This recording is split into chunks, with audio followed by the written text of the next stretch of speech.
faltando óleo.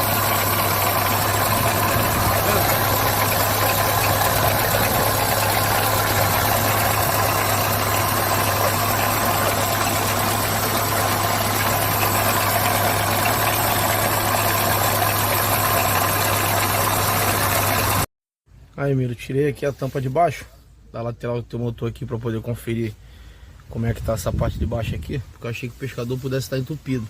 É, o pescador é esse aqui, ó. Aqui é o pescador da bomba, entendeu? E aqui, no caso, puxa o óleo de dentro do cárter, entendeu? Daqui de dentro. Aqui fica óleo, só que já esvaziei, entendeu? Aí puxa óleo e passa pela bomba e joga lá pra cima, entendeu? O que que acontece, cara? Aí, ó. Olha como é que tá o teu motor. Isso aqui é pedaço. Por isso que tá aquela barulheira toda, entendeu? Por isso que tá aquela barulheira toda aí, ó. Tudo pedaço. Entendeu por quê? Vou te mostrar aqui, ó. Olha a folga que tá aqui no teu motor, ó.